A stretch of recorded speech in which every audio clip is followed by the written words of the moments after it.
الحمد لله الذي مقدر الشهور والأيام ومجدد الدحور والأعوام السميع البصير العليم العلام فسبحان الذي جعل الحج أحد أركان الإسلام ليغفر عصاة العبد لمغافر الغفران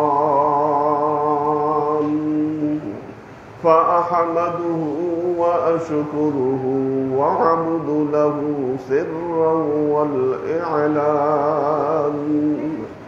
فنشهد أن لا إله إلا الله وحده لا شريك له ونشهد أن سيدنا وسندنا ونبينا محمدا صلى الله عليه وسلم فصلى الله تعالى عليه وعلى آله وأزواجه وذريته وأهل بيته وأحبابه وأصحابه الأجمعين إلى يوم القيامة. أما بعد، عباد الله، توبوا إلى الله وادخلوا في السلم كافة ولا تتبعوا خطوات الشيطان إنه لكم عدو مبين ولتنظر نفس ما قدمت لغد واتقوا الله إن الله خبير بما تعملون.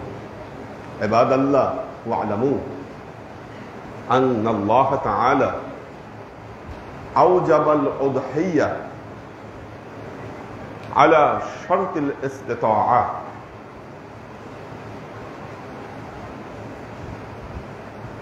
كما قال تعالى: لكل أمة جعلنا منسكا أن يذكروا اسم الله على ما رزقهم من بهيمة الأنعام. وقد روي قال من أصحاب رسول الله صلى الله عليه وسلم: يا رسول الله ما الأضحية؟ قال: سنة أبيكم إبراهيم عليه السلام. قال: فما لنا فيها يا رسول الله؟ قال: بكل شعرة حسنة. قال: فالصوف يا رسول الله؟ قال: بكل شعرة من الصوف الحسنة.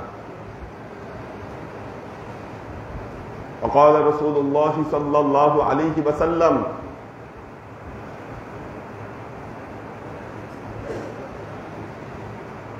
ما عمل ابن آدم من عمل هذه الأيام العشر من إحراق الدم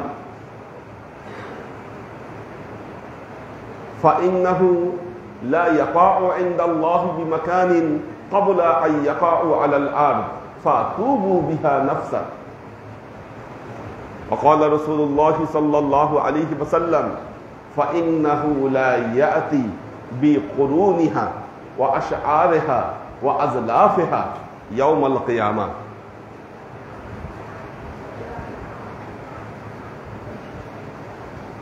وقال الله تعالى في كلامه المجيد وفرقانه الحميد: لن ينال الله لحومها ولا دماؤها ولكن ينالوه التقوى منكم। আল্লাহর আশিক ও সালেক বৃন্দ, সর্ববিধ উত্তম প্রশস্তি জ্ঞাপন করছি সে আল্লাহ পাকের নিমিত্তে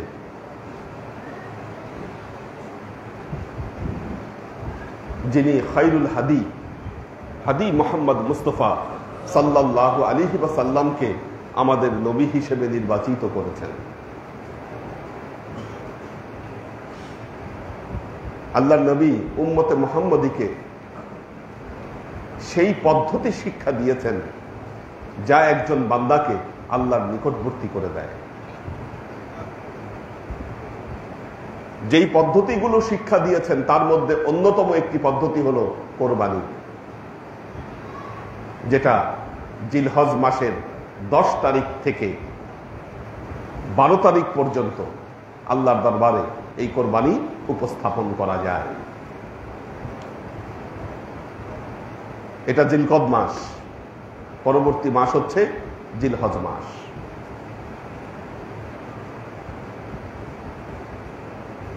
যিনি সামর্থ্যবান, আমাদের জানতে হবে কোরবানির মাসালা।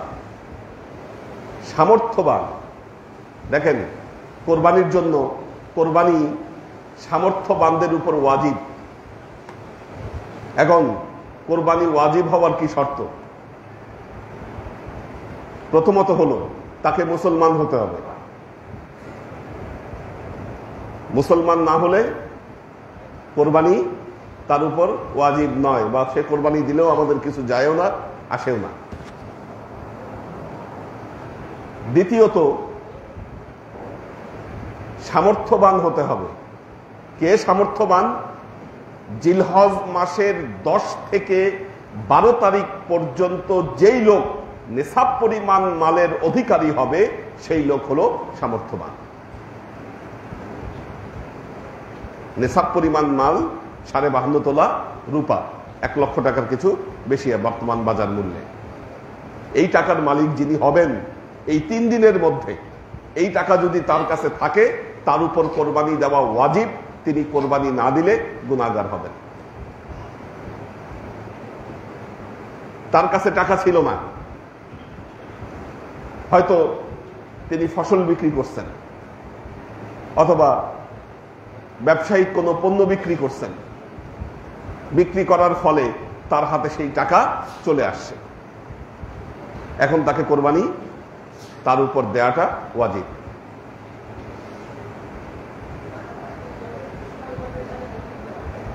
আপনার টাকা বা সেই পরিমাণ সম্পদ, আপনি যেমন উনি প্রশ্ন করলো সোনা রূপা যদি থাকে, আপনার কাছে লিকুইড মানি নাই, কিন্তু আপনি দেখা গিয়েছে যে নেসাবের অধিক পরিমাণ সোনা রূপা আপনি জমায় রাখছেন, এটাও তো সম্পদ।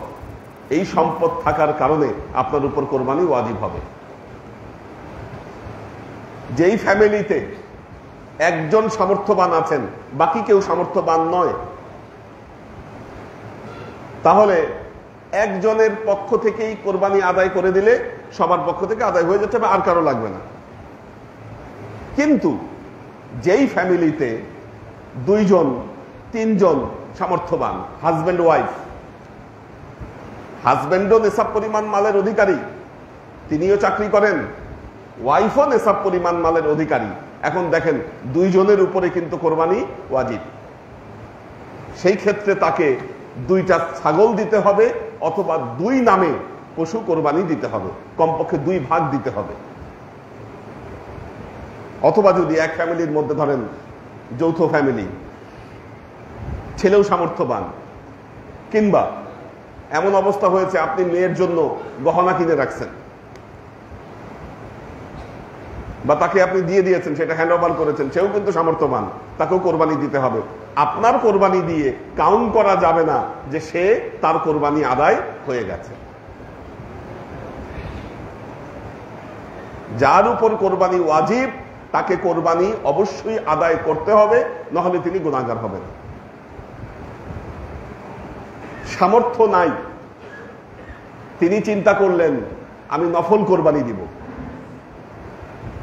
সামর্থ্য নাই, টাকা পয়সা জোগাড় করে ওনার উপর কোরবানি ওয়াজিব না, কিন্তু ওনার মনের ইচ্ছা হয়েছে আমি নফল কোরবানি দিব, তিনি দিতে পারবেন। যখনই কোরবানির পশু কিনে ফেলছেন মনে রাখবেন তখন আপনার উপর কোরবানি ওয়াজিব হয়ে গেল। এখন আর কোরবানি রদ করার কোনো উপায় আপনার নাই যদি পশু কিনে ফেলেন। এমন লোক যার উপর কোরবানি নফল ছিল কিন্তু পশু কেনার কারণে তার উপর কোরবানি ওয়াজিব হয়ে যাবে। কেউ যদি মানত করেন, গত বছর মানত করছিলেন যে আমি সামনের বছর কোরবানি দিব, সামর্থ্য থাক আর নাই থাক, আপনি মানত করেছেন, মানত করার কারণে আপনার উপর কোরবানি ওয়াজিব হয়ে গেছে। এটা খেয়াল রাখবেন। এই জন্য আগে থেকেই নিয়ত, এটা ঠিক না। আপনি নিয়ত করে ফেলেছেন বা আপনি মানত করেছেন, মানত পূর্ণ করতে হবে আপনাকে।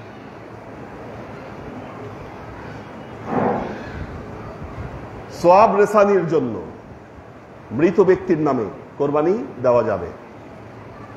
সেই ক্ষেত্রে কোরবানির গোশতটা সদকা করে দিতে হবে। কোরবানির পশু কেনার ক্ষেত্রে, কোরবানির পশু কেনার ক্ষেত্রে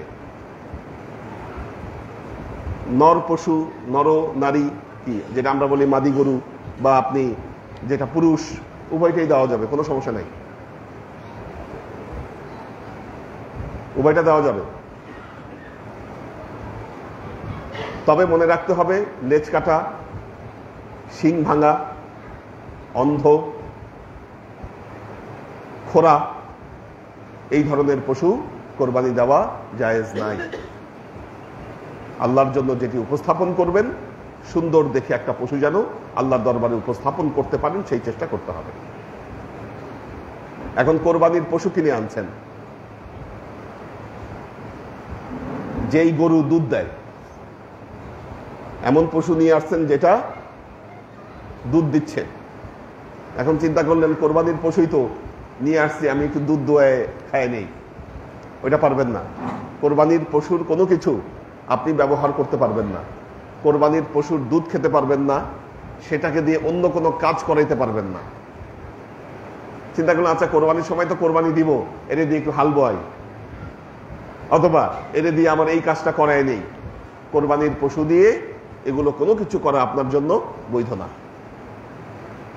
যেই দুধ দিবে ওইটা সদকা করে দিতে হবে আপনাকে, আপনি নিজে এটার কোনো উপকার গ্রহণ করতে পারবেন না। কেউ কেউ আল্লাহর নবীর নামে কোরবানি দেন, খুব ভালো, পারবেন। কারো পক্ষ থেকে কোরবানি আপনি আদায় করে দিতে পারবেন।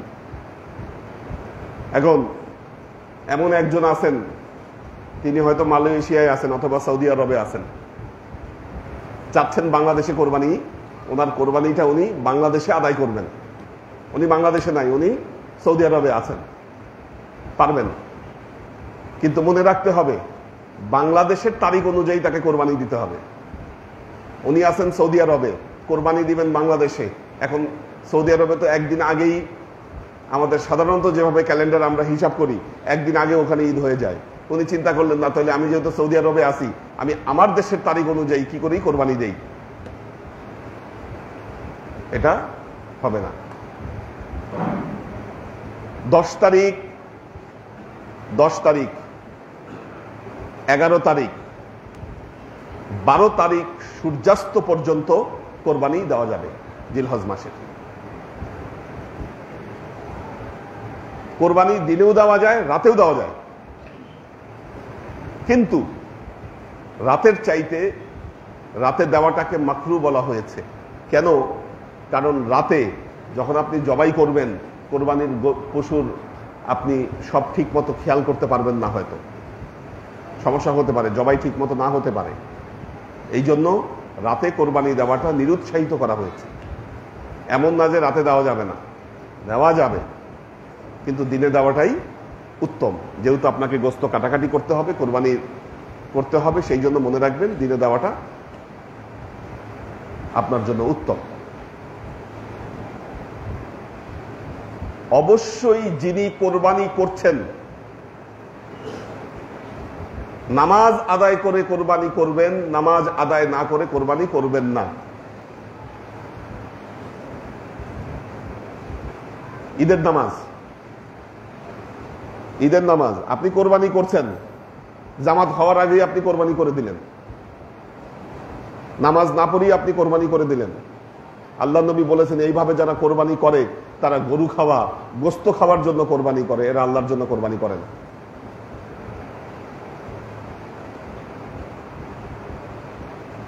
এই বিষয়গুলো খেয়াল রাখতে হবে। কোরবানি করা অবস্থায় কোরবানির যেই পশুটা কোরবানি করছেন, চেষ্টা করতে হবে যাতে কম কষ্ট দিয়ে এটাকে কোরবানি করা যায়, কষ্ট আরোপ যেন না করা হয় কোরবানির পশুর উপর। দেখবেন যে কসাইরা অনেক সময়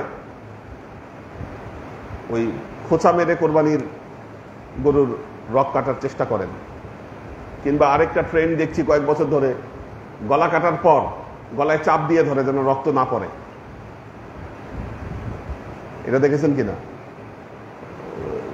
গলার মধ্যে চাপ দিয়ে ধরে, তাহলে রক্ত কম বের হয়, এটাকে ব্যাহত করে। এটাও করা যাবে না, কারণ পবিত্র কোরআনে আল্লাহর নবীকে যে কোরবানির নির্দেশ দিয়েছেন, আল্লাহ বলতেছেন ফাসল্লি লিরাব্বিকা ওয়ানহার, আপনি আল্লাহর তাসবিহ তাহলিল করেন এবং কি করেন? ওয়ানহার। এই নাহার শব্দের অর্থ হলো রক্ত প্রবাহিত করা, অর্থাৎ কোরবানি করা। আমরা আমাদের প্রচলিত ভাষায় বলি কোরবানি, যদিও শব্দটা ফার্সি। পবিত্র কোরআনে এরকম একটি শব্দ এসেছে, ওয়াইয কররাবা কুরবানান। হাবিল কাবিলের ব্যাপারে বলা হচ্ছে, যখন তারা একটা কোরবানির মাধ্যমে আল্লাহর নৈকট্য অর্জনের চেষ্টা করলো। ওয়াইয কররাবা কুরবানান। কোরবানান শব্দটা আমরা যেভাবে বলি আর আমরা যে কোরবানি শব্দ ইউজ করি, এই দুটার মধ্যে পার্থক্য আছে। তো কোরবানি শব্দটা এটা নিরেট ফার্সি শব্দ, যে আমলের মাধ্যমে বান্দা আল্লাহর নৈকট্য হাসিল করতে চায়। কিছু জিনিস আমাদের খেয়াল রাখতে হবে, কোরবানি যেন লৌকিকতার কারণে না হয়, রিয়া যেন কোরবানির মধ্যে না থাকে, রিয়াকার। অর্থাৎ আপনি অনেক দাম দিয়ে একটা পশু কিনলেন, কিনে মানুষকে এটার দাম জানাতে চাচ্ছেন যে আমি এত টাকা দিয়ে, মানে আপনি বোঝাতে চাচ্ছেন যে না আমি অনেক টাকা দিয়ে এবার আমি কোরবানির গরু কিনেছি। আর এখন তো আমাদের ফেসবুক আছেই, যে কেউ চাইলে স্ট্যাটাস দিতে পারেন, আপনি দাম সহ স্ট্যাটাস দিয়ে দিলেন যে এত টাকা দিয়ে আমি গরু কিনছি। রিয়া, লোক দেখানো, এগুলো আপনার কোরবানির মাহাত্ম্যকে নষ্ট করে দিবে। কারণ কোরবানি হলো এমন একটা ট্রেনিং, যেই কোরবানি আপনাকে মুসলমান হওয়ার শিক্ষা দিচ্ছে।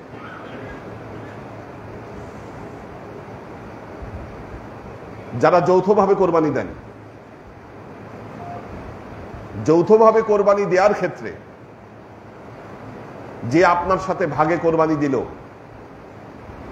আপনি যদি তাকে ঠকান কোনোভাবে, আপনার কোরবানি ক্ষতিগ্রস্ত হবে। গরুর দাম নিয়ে আপনি তার সাথে প্রতারণা করলেন, গোস্ত বন্টন নিয়ে আপনি প্রতারণা করলেন, আপনার কোরবানি ক্ষতিগ্রস্ত হবে। গোস্ত বন্টনের ক্ষেত্রে শুধু ভালো ভালো গোস্তগুলাই আপনি নিলেন, আর গরুর যত চর্বি এবং আমরা যেটাকে ওয়াস্টেজ বলি, এই জিনিসগুলাকে আপনি ভাগ করে আপনি গরিবদেরকে দিয়ে দিলেন। ভালো ভালো গোস্ত নিজের, আর দান করলেন একমাত্র ওই যে চর্বি থাকে বা যেগুলা মানুষ খাইতে পারে না, এগুলাকে আপনি ওজন করে আপনি বন্টন করলেন। এই কোরবানি অনুচিত হবে আপনার জন্য। আল্লাহ পবিত্র কোরআনে বলেছেন ফাকুলু মিনহা ওয়া আতইমুল বাইসাল ফাকির। এই কোরবানি থেকে তুমি নিজেও ভক্ষণ করো, যারা গরিব তাদেরকেও তোমরা খাওয়াও, এবং যারা গরিব নয় তোমাদের আত্মীয় স্বজন তাদেরকেও তোমরা খাওয়াও। ফাকুলু মিনহা ওয়া আতইমুল বাইসাল ফাকির। সর্বোপরি আল্লাহ তার কালামে পাকে ইরশাদ করছেন লা ইয়ানালাল্লাহু লুহুমুহা ওয়ালা দিমাউহা ওয়ালাকিন ইয়ানালুহুত তাকওয়া মিনকুম। হে মানব সমাজ, তোমরা মনে রেখো, হে মুমিনরা, এই কোরবানির কোন রক্ত আল্লাহর কাছে পৌঁছাবে না, এর গোস্ত আল্লাহর কাছে পৌঁছাবে না, পৌঁছাবে তোমাদের অন্তরের তাকওয়া এবং পরহেজগারিতা। আল্লাহর ঘোষণা হলো কোরবানি এমন এক আমল যা আপনার জীবনকে পরিবর্তন করে দিবে। কোরবানির মাধ্যমে আপনি মুত্তাকি বান্দায় পরিণত হবেন। আর এই কোরবানি করতে গিয়ে যদি আপনি আপনার ঈমান আমলকে নষ্ট করে ফেলেন, এটা আপনার জন্য ক্ষতির কারণ হবে। কাজেই আমরা যেন আমাদের কোরবানির মাধ্যমে আল্লাহর কাছে আমাদের অন্তরের তাকওয়া এবং পরহেজগারিতা উপস্থাপন করতে পারি। আল্লাহ আমাদেরকে এই তৌফিক দান করুন। কোরবানি যেন গোস্ত খাওয়ার জন্য না হয়। আমাদের গোস্ত তো আল্লাহ খাওয়ার সুযোগ দিয়েছেন আমাদেরকে, কিন্তু বলেন কত গোস্ত মানুষ খেতে পারে? আমরা কোরবানি করার পর যখন গোস্তগুলো হাতে পাই, আমরা দিন দুনিয়া সব ভুলে যাই। কিন্তু বর্তমান বাস্তবতায় দেখেন গোস্ত আসলে আমরা কতটুকু খেতে পারি। আপনার লিপিড প্রোফাইল চেক করে দেখেন যে আপনার কোলেস্টেরল হাই। গোস্ত খেলে আপনি বিপদে পড়বেন, তারপরে এই গোস্ত নিয়ে আমাদের কারাকারি। আল্লাহর আশিক ও সালেক বৃন্দ, এই কোরবানি আপনার উপর ওয়াজিব দায়িত্ব। এর দ্বারা তাকওয়া, পরহেজগারিতা, আল্লাহর নৈকট্য হাসিল হবে। শুধু তাই না, এগুলো তো সরই বর্ণনাকৃত উপকার। এর কোরবানির মারেফতি অনেক উপকার আছে। কোরবানির দ্বারা আল্লাহ আপনাকে অনেক বিপদ আপদ থেকে আল্লাহ রক্ষা করেন। শারীরিক অনেক ত্রুটি বিচ্যুতি থেকে আল্লাহ আপনাকে রক্ষা করেন। কোরবানি মানুষের আর্থিক অবস্থার উন্নতি ঘটায়। এগুলো বাস্তব এবং পরীক্ষিত কথা। আল্লাহ আমাদেরকে তৌফিক দান করুন। বারাকাল্লাহু লানা ওয়া লাকুম ফিল কুরআনিল আযীম ওয়া নাফা'ানা ওয়া ইয়্যাকুম লা আয়াতি ওয়া যিকরিল হাকীম ইন্নাহু তাআলা জাওয়াদুন কারীমুম মালিকুন বাররাউফুর রহিম।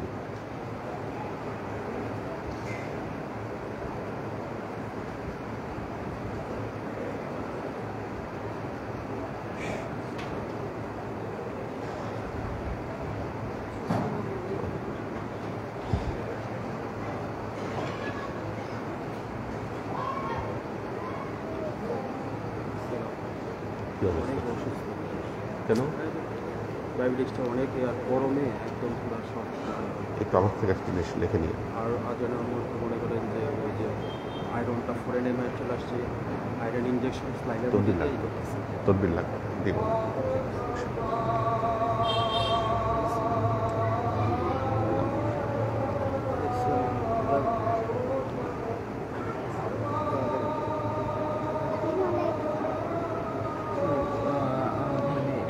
আবার তওবা করতেছি, আপনি আমার জন্য দোয়া করুন। আল্লাহ হাফেজ। ঠিক আছে। আমার আম্মু অসুস্থ, শয্যাশায়ী। আমার স্ত্রীর অপারেশন হয়েছে, একটু দোয়া করে দিয়ে।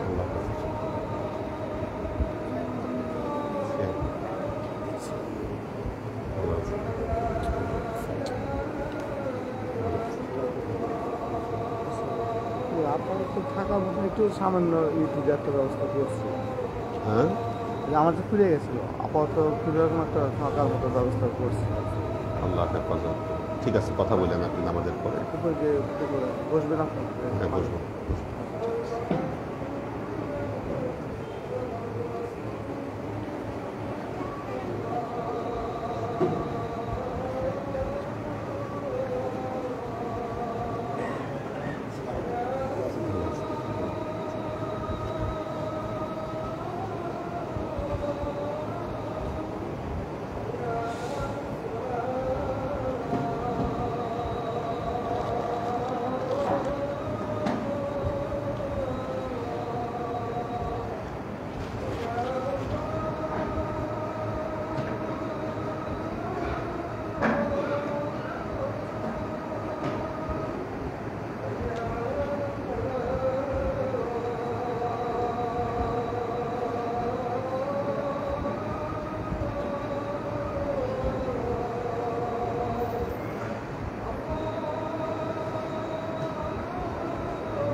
الحمد لله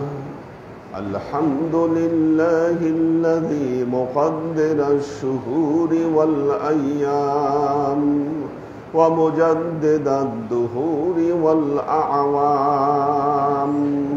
الذي افتتح السنة بالشهر الحرام فسبحان الذي جعل الحج أحد أركان الإسلام ليكفر عصاة العبد لمغافر الغفران فنشهد أن لا إله إلا الله وحده لا شريك له ونشهد أن سيدنا وسندنا ونبينا محمدا صلى الله عليه وسلم فصلى الله تعالى عليه وعلى آله وأزواجه وذريته وأهل بيته وأحبابه وأصحابه الأجمعين إلى يوم القيامة. أما بعد عباد الله توبوا إلى الله وادخلوا في السلم كافة ولا تتبعوا خطوات الشيطان إنه لكم عدو مبين ولتنظر نفس ما قدمت لغد واتقوا الله إن الله خبير بما تعملون. عباد الله واعلموا أن الله تعالى أوجب الأضحية على المؤمنين والمؤمنات بشرط الاستطاعة. عباد الله فاتعظوا بنصيحتي كما أخبركم الآن بخطبتي. بارك الله لنا ولكم في القرآن العظيم ونفعنا وإياكم الآيات والذكر الحكيم إنه تعالى جواد كريم مالك بل رؤوف رحيم.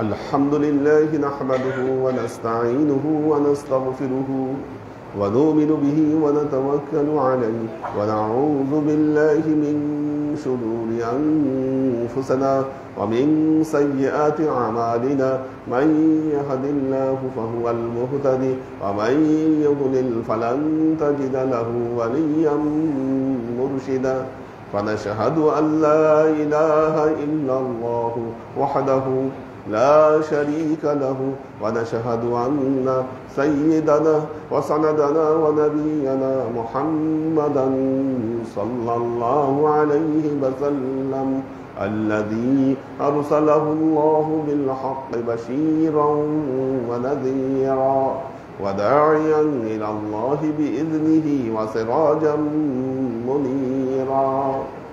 وقال تعالى إن الله وملائكته يصلون على النبي يا أيها الذين آمنوا صلوا عليه وسلموا تسليما. اللهم صل على محمد وعلى آل محمد كما صليت على إبراهيم وعلى آل إبراهيم إنك حميد مجيد.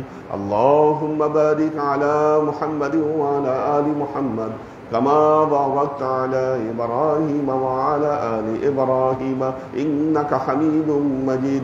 اللهم صل وسلم ورحم وبارك على سيدنا ونبينا وشفيعنا وحبيبنا وقرة عيوننا محمد صلى الله عليه وسلم وعلى آله وأزواجه وذرياته وأهل بيته وأحبابه وأصحابه الأجمعين إلى يوم القيامة. خصوصا على صاحب الصدق أمير المؤمنين أبي بكر الصديق رضي الله تعالى عنه، وعلى صاحب العدل والإحسان أمير المؤمنين عمر بن الخطاب رضي الله تعالى عنه، وعلى صاحب الحياء والإخوان أمير المؤمنين عثمان بن عفان رضي الله تعالى عنه، وعلى صاحب الحلم والعلم والعرفان آمر المؤمنين علي بن أبي طالب رضي الله تعالى عنه، وعلى تمام العشرة المبشرات والتابعين المهديين. اللهم اهد أئمة المسلمين إلى سنة رسول الله صلى الله عليه وسلم. اللهم اغفر أئمة المسلمين مغفرة ظاهرة وباطنة. اللهم أعز الإسلام والمسلمين. اللهم احفظ المسلمين والمسلمات في كل بلاد. اللهم انصر من نصر دين محمد صلى الله عليه وسلم، واجعلنا منهم وخذل من خذل دين محمد صلى الله عليه وسلم، ولا تجعلنا منهم. تعالوا عباد الله رحمكم الله. إن الله يأمركم بالعدل والإحسان وإيتاء ذي القربى وينهى عن الفحشاء والمنكر والبغي يعظكم لعلكم تذكرون. فاذكروني أذكركم واشكروا لي ولا تكفرون.